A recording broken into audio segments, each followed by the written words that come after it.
So the Runners and Raiders for the Munster Championship in Hurling. Can you lead us off on how you see this provincial campaign going? I know we discussed a small bit earlier. Like obviously Limerick are the juggernaut. They went for 5 in a row last year and just got pipped at the post by a coming Cork team. In my opinion, Cork they need to win a Munster. They need to win Munster and roll on into the All Ireland as champions and win an All Ireland that way. I think that would give their squad huge confidence.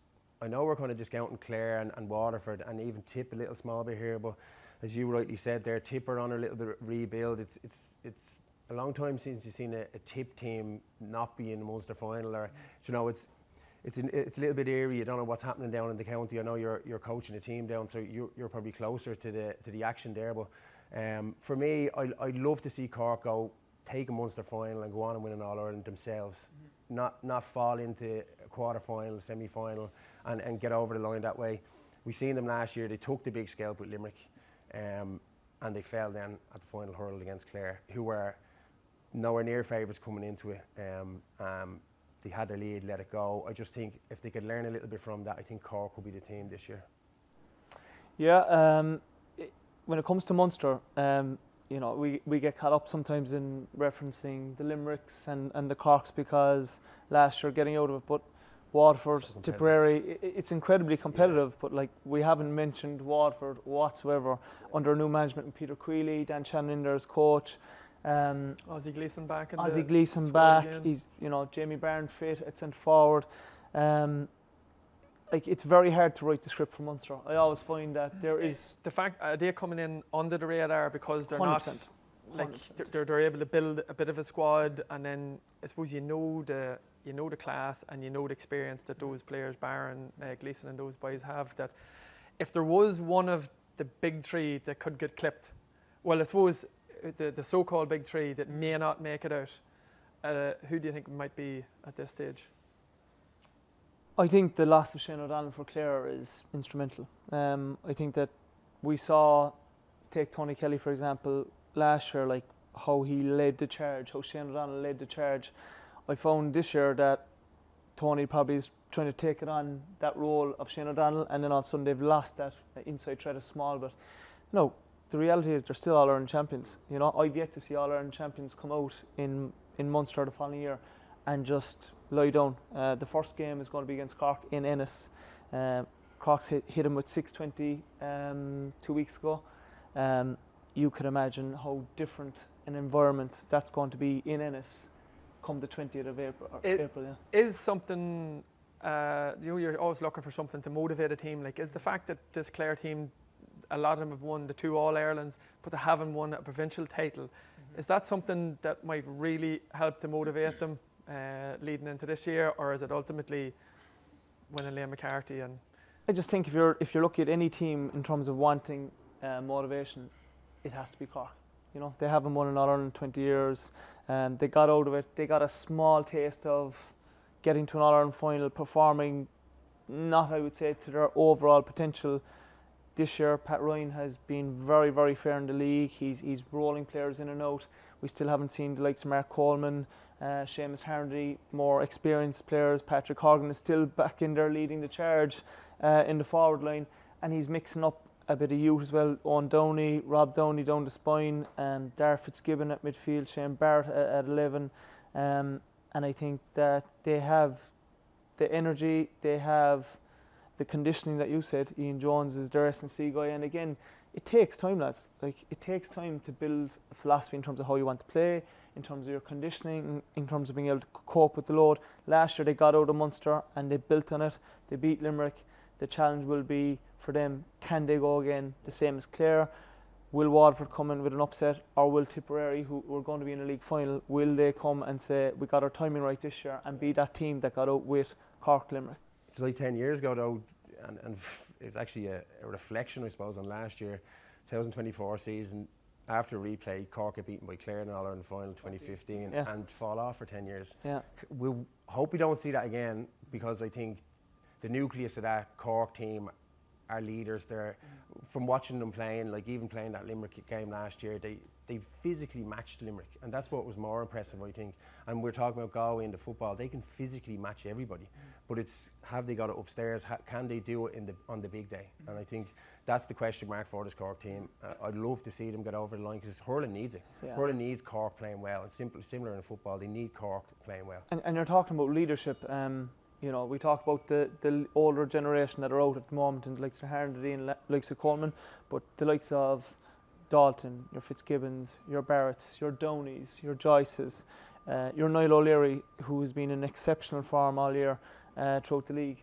Those guys now are building, and they're not happy with just having a year here. They've built on their conditioning, they've built on their capacity to execute a game plan. The question will be, can they deliver that when it comes to the 20th of April? Because I think that's going to be the acid test, playing the All-Ireland champions in Ennis. Ennis is an incredibly hard place to win, lads. Incredibly hard. It's narrow, it's tight. We talked about Cadogan Park. The fans are in on top of you. And imagine now the performance that Clare put on in the league against Cork, how hurting they'll be from that. I think that's one game that the whole country would love to be at. But I suppose leading from that there into the Leinster Championship then, are we looking at Kilkenny as being the favourites? Is there a kick in Dublin now in terms of the new management, some fresh new faces?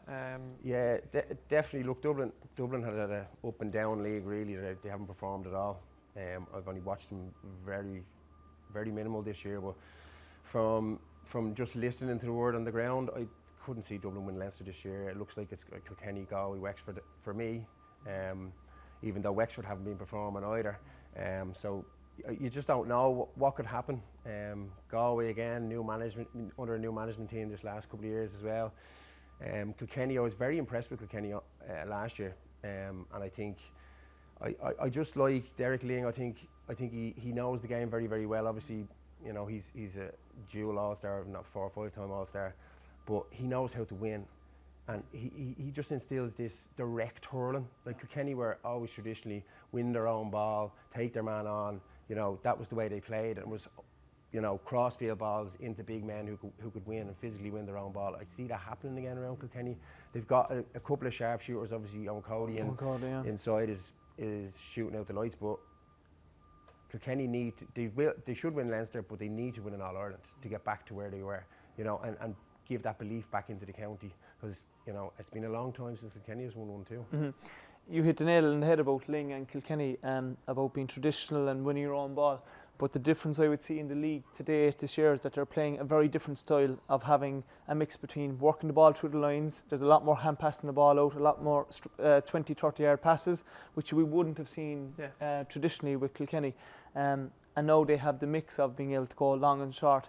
I felt they actually bombarded Limerick in the league game recently with long aerial ball and got a lot of success out of it. Galway, Micheál Donoghue back, a proven All-Ireland winning manager. I think the two of them are going to come out. And then I think it's going to be a toss-up between possibly Offaly and Dublin. You know, Na Fianna having won the All-Ireland club, there's a feel-good factor with that. Can they integrate those players into the Dublin squad? And then from an Offaly perspective, you know, you're looking at the under-20 All-Ireland success last year. You can see there's a lot of youth in that Offaly team, like Ravenhill inside. You know, these guys just need to take a scalp, don't they? They need to beat a big team for that. And it takes time. It takes time from 20 to senior. But the big thing is having the belief and the know-how that you have a manager that's going to allow you to go out and express yourself and not be pulled off waiting for a fella 31 or 32 to come in and fill the gap because it hasn't gone well. And I think the management in Offaly are doing that and leaving them to it. I thought the big one was the game against Dublin that I had watched. You could just see the delight. It was a league game, you know, and Dublin maybe not, but it was the fact that they went to Croke Park and they won a game that maybe people weren't tipping them for. Mm-hmm. It's what you referenced maybe a while ago in terms of your Dublin team, like that. Like you can't quantify what that does, particularly for younger players to take them into Croke Park to beat a Dublin. Like they're clearly favourites for the under-20 again this year with an awful lot of the same team to backbone them. So they're certainly heading in the right direction. But I suppose just a wee bit is about Wexford. They've obviously started really poorly, and Keith Roster has lost a lot of players through injury. But they were completely depleted through injury. But they're showing a wee bit more form that I still think they'll be Come there, championship, you thereabouts. can't write off Wexford. Yeah, You no. can't, 'cause they can perform on a day, and even like anyone like Wexford v Kilkenny in Wexford Park, Yeah. it's nearly a result for Wexford. Yeah. Do you know what I mean? Like Kilkenny just struggle going down there. They have traditionally for years, so anything can happen with Wexford in a championship game, I believe, anyway. And Davy Fitz and Antrim, Yeah, well, you know. Yeah. Has had a challenging start. No, it's hard when you come in as a coach, regardless of what the team is, in terms of trying to embody a coaching philosophy or finding players, but it has been a struggle to date, and it's hard to see them getting anything out of Leinster. Yeah, well, they've obviously cemented their league status now in terms of they're not going to go down, but you just think ultimately as well, there's just that wee bit too much class in terms of the opposition they're coming up against to do it on a regular basis. Like obviously they beat Wexford in Cadogan Park last year, but you need 3 wins to come out into that top 3 to progress into an All-Ireland series, and you would just see them maybe been a bit short of that. right, guys. Prediction for the hurling final. What are their thoughts? I suppose, Eoin, you're the hurling expertise here, so I was thinking Aaron might jump in again, yeah. Cork or Limerick, or could we see anyone left field? It's gas like we're talking about Cork, Limerick, and Clare All-Ireland champions, you know? And league champions. And league champions. I think that Cork need to build on last year. Like, I think I spoke previously about like that hurt and that want is an incredible driving factor for any team. You know, we referenced it with Galway being beaten in the football last year, and I don't care what anyone tells you. And look, maybe I'm contradicting myself. Dublin have done it. Kilkenny, that great Kilkenny team, have done it back to back and 3 in a row and 4, and this current Limerick group have done that, and that is an incredible sign of a team. I just think that Limerick are hurting massively from last year's performance. I think that they probably weren't themselves last year. Again, Cork 100% were warranted winners in both occasions. I just have this feeling that Limerick are building a squad and finding extra bodies. Shane O'Brien at full forward, another massive addition. Murphy cornerback. It's like they're finding players that can fill any position along the way, and not like a cornerback can play wing back. Look at Nash, you know, he can come out, play wing back, he can play full back, he can play any position, and it's just their versatility. So I haven't given you an answer, but I think it'll be a toss-up between Limerick or Cork. Okay, yeah, it's similar. I suppose, position we were in last year. Like Limerick were coming in, and everyone was saying it's going to be a foregone conclusion. But I watched them here against Cork, and Cork gave them all they wanted physically, which was more impressive than the hurling side of things, I thought. And I thought that Cork last year, I would probably pick Cork as number 2 in the form or whatever, but I actually think Cork might win it this year because they weren't that far away. They were 8 points up in the final, and they let it come back, but they got a lead again, let it come back. But I think they'll learn a lot. They're a young squad. I know they've been on. There's good few lads on the road a long time, but the real leaders are young guys, I feel.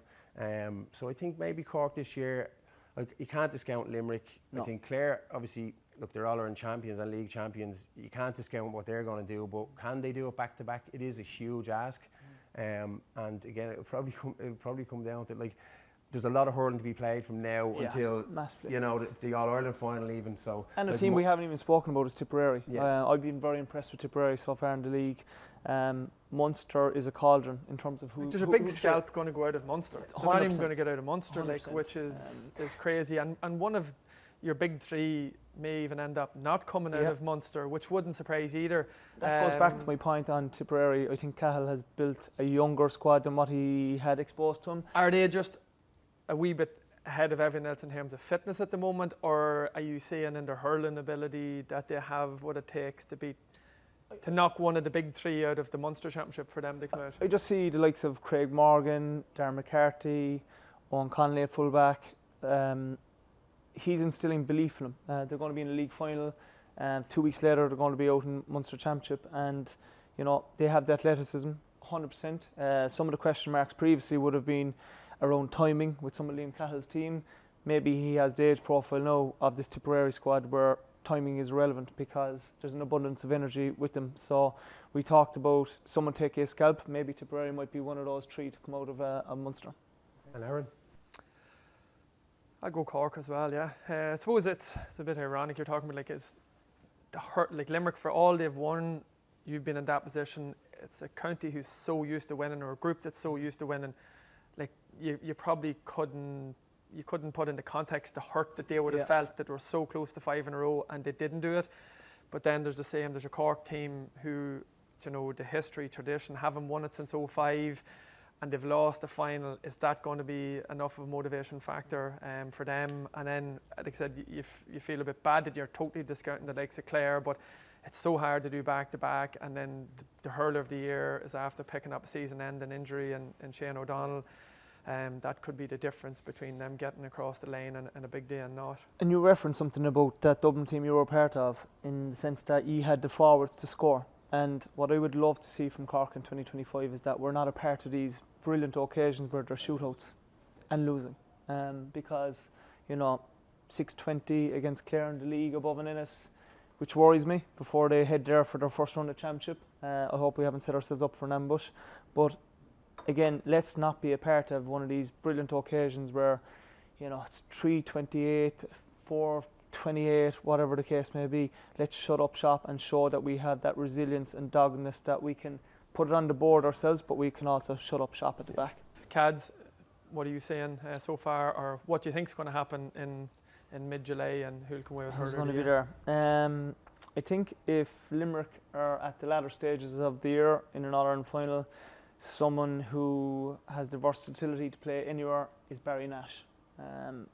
Again, can do a job cornerback and has been chipping in with 2 and 3 points a game, can go to wing back. Say Kilkenny's perspective, Cian Kenny has really impressed me. Can play at 11, can play at midfield, has added to his arsenal in terms of his scoring ability. And from a Cork perspective, I think someone like Shane Barrett has been pulling the strings at 11. His movement off puck outs, his vision on and off the ball, and what I like about him is if the space opens up in front of him, he has goal on the mind. I think those 3 are. And if Tip were to win Munster this year, who would be a standout player for Tip? I know you're obviously close to the ground on that one, like, and we haven't talked about Tip nor Waterford in Munster really. Yeah. But if there was someone to come out of that Tip team, like a flash, who would you reckon it could be? I've been really impressed with Darren McCarthy in the corner. He has been incredibly composed over frees. Nothing seems to bother him. His movement is exceptional. He's got gears. Craig Morgan as well has moved between midfield and half back. Again, chipping in with scores, but also not forgetting his defensive duties. So those two seem to be. It could be a huge ask for McCarthy, like while he's been brilliant throughout the league for a young player, to carry that through championship, to be consistent every week. To me, the one that I just see as been like the father figure to them all is Maher at centre back, because he's the one. He's defensively, he's been super for them. But he just has that presence about him that allows the younger players to play with that bit of confidence. And I think if you didn't have the likes of him in your team, I'm not sure McCarthy would be getting the same supply of ball, but you just need that sort of person who, you know, he's given me 8 or 9 out of 10 every day, and it becomes infectious and others feed off him. So him still playing well throughout the whole championship campaign is pivotal for them, because sometimes people maybe question his pace in one-on-one situations, but it's his positioning at the moment and where Cahill's placing him. And his aerial ability is phenomenal for a 6. Yeah, he's been super in terms of them having the league campaign that they've had so far.